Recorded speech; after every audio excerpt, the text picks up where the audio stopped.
Everybody, I'm just going to have an opening statement, and then we'll go into questions. Yeah, I mean, I was disappointed with our performance today. We started off so bad, and not really sure why, other than the fact that we just need to be more mature in these environments. But I thought Kentucky came out and played with a lot of passion. I thought Kentucky came out and played with a lot of passion and a lot of energy. And I thought the environment was great, too. So, great fans. And this is life in the SEC, so it's dog eat dog, right? So, and that's why you have to stay steady. And, we're a team that we beat Vandy. We're not throwing water all over me and celebrating. We lose, I'm not going to throw the season away. We have a bunch of great opportunities ahead, and today we just fell short. Please raise your hand if you have a question. And back. Coach, what was the biggest adjustment from the second quarter that Kentucky put onto that third quarter where you all really kind of took over? What was sort of the big adjustment you all made? Well, we just played Ole Miss basketball. Like, I remember at halftime, like, the only thing I could do was smile. I was like, what the hell is going on? Like, what is this? Like, this is not who we are. Like, this got to be a joke right now in February. And, we have this great opportunity for us if we just come out and act like we don't know how to fight and know how to play our brand and our style of basketball. So I just went into halftime and just said, listen, we've been down 19 before. We've been up 19 before and got ran down as well. So we just got to put it all together. And I thought when we got it to 6, Strat just took over. And we really ran out of steam. But she took over as well. I don't want to take anything away from their performance today.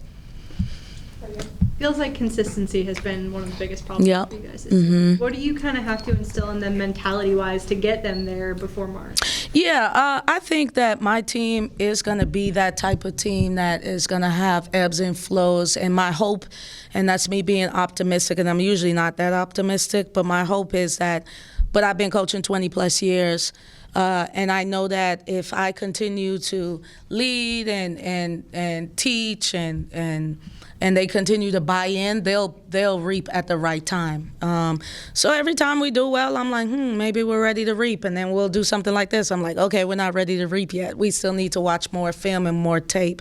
Talia, people don't know this, but we have 12 new players. We have 10 new players. 10 new players, and we have 2 that are playing in roles that they usually don't play in. So while everybody wants us to be this well-oiled machine, we're not going to be. We're going to have ebbs and flows, especially when we're in league, when everybody knows everybody. You put out a poll right now, nobody out of the league wants to see us in March, right? So we just have to figure out how to develop and grow and mature. And I'm really using all of these opportunities for us to just learn so that we can be who we need to be at the right time. Clearly, I'm not afraid to go on I would love to host.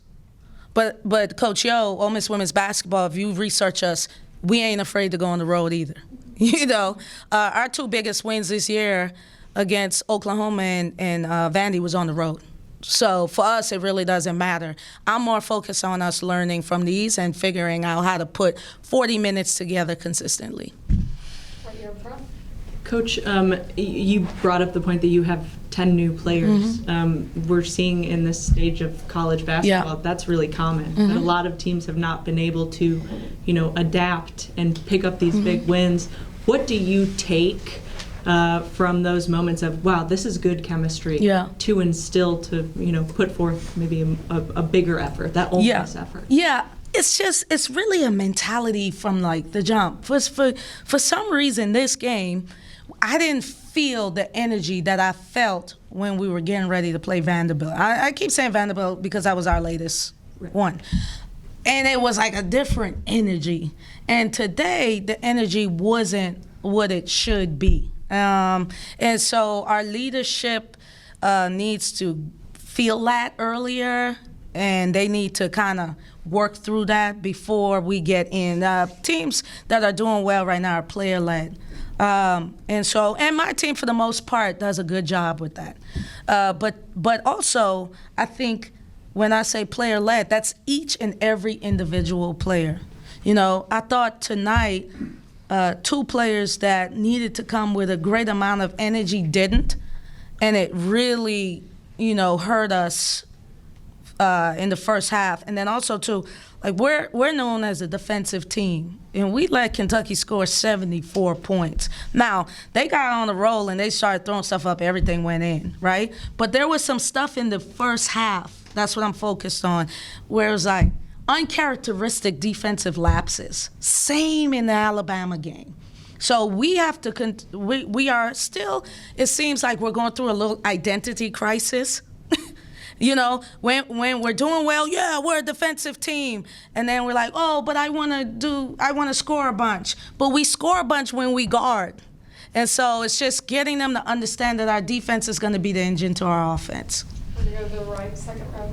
Hey, Coach Hills. I know you're a defensive-minded defensive team, but in the second quarter, you guys went 1 of 17 from the field. What do you think the disconnect was on offense with your team, especially in the second? Yeah, just sharing the ball and just, you know, once it started to get a little tight in the beginning, it was like, oh, I'm going to do it for us. I'm going to do it for us. And that's not how we roll. We're really good when we're a committee. And so I didn't think that we had a lot of movement. And maybe I want to credit Kentucky because they're so long and they're so big. You know, as you saw in the third quarter, we started like going through their chests and being physical and stuff like that. And so when you play a team like this, if you're not aggressive from the jump, they can kind of control how they want to play the game. And I didn't think we hit enough early. I didn't think we hit enough offensively, meaning like our style. Like they really dictated the style of play the first 20 minutes. Coach, along the same lines, Kentucky goes along a 19-0 run. Not many teams can survive that. Where do you think the breakdown came during that period? They went on a 19-0 run Yes. on us? Yes. I I don't assume that's happened very much this year on it. Yeah, I feel like I can't make anything else up. We just didn't defend. So we weren't ourselves. We just didn't come out and compete the way we needed to compete. We were very stagnant. We didn't move the ball. And usually we manage that better because, like in the second quarter, it was 22-9. In the second quarter, if that were to happen and we were playing the way we play, it would have been 14-9. You see what I'm saying? Now we averaged 73 points. We just couldn't. We lost our identity and we started like really trying to do stuff that we usually don't do. And I thought they did a great job of like game planning against us, and it would have made some other people need to. They would have needed to step up in those moments, and I didn't think that they did. One of our final two questions here at the back.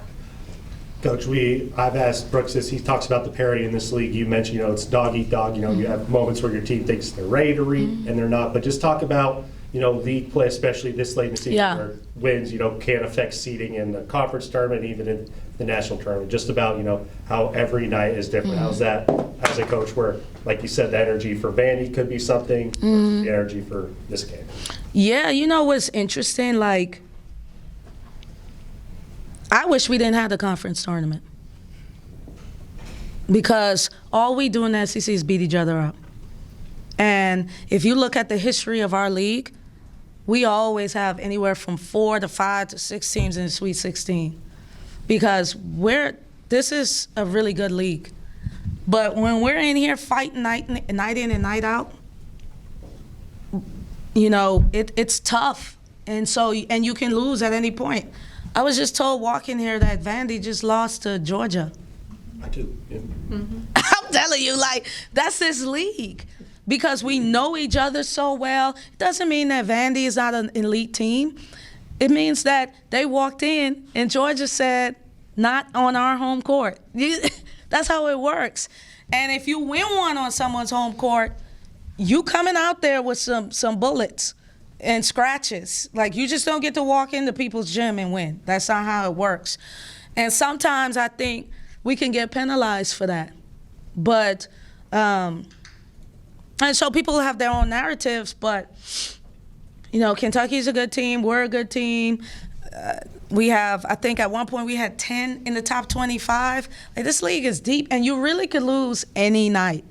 And that's tough, because now people from the outside, what do you want them to do? They have to reward the numbers, right? But we don't get to play certain, like, everybody in our league is just really, really good. So what we have to do is we got to win games, steal a couple on the road. I thought we've done that.